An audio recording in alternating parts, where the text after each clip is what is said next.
پاک وطن سے تشریف لائے راؤ ظاہر وارسی صاحب، ان سے گزارش ہے تشریف لائے اور احمد کامل صاحبہ کے حوالے سے اظہار خیال کریں۔ محترم ظاہر وارسی صاحب۔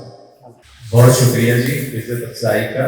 چھوٹا ہوں اور بڑی بات، یہ محفل آج جن کے اعزاز میں سجائی گئی ہے احمد کامل صاحبہ، وہ صرف ایک شاعرہ نہیں ہے کہ بلکہ ایک ہمہ جہت شخصیت ہے۔ میں تو یوں کہوں گا کہ وہ اردو ادب کے اندر ایک پوری تحریک ہے بذات خود۔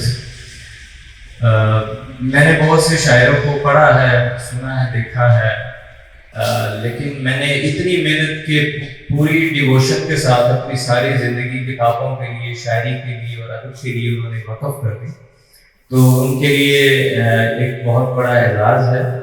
اور میں چاہوں گا سب لوگ ایک دفعہ ان کے لیے پرزور تالیاں بجا دیں۔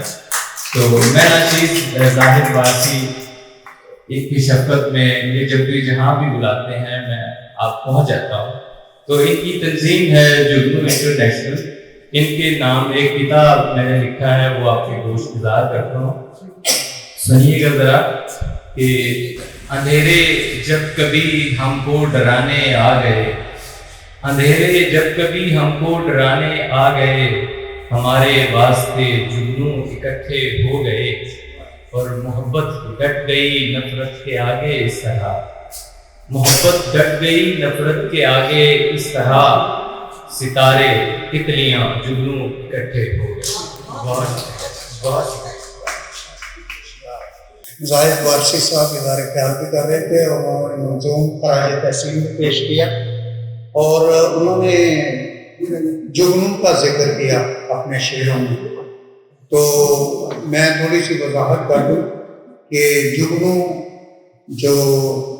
مرحوم چھوٹے بھائی تھے احمد کامل صاحبہ، وہ ان کی یاد میں ان کے نام کے ساتھ انہوں نے یہ ادبی تنظیم قائم کی 7 سال پہلے، جگنو انٹرنیشنل، اور یہ علمی، ادبی، ثقافتی اور سماجی فلاحی تنظیم ہے، اور مختلف طرح کی سرگرمیاں جو ہے اس تنظیم کے زیر اہتمام۔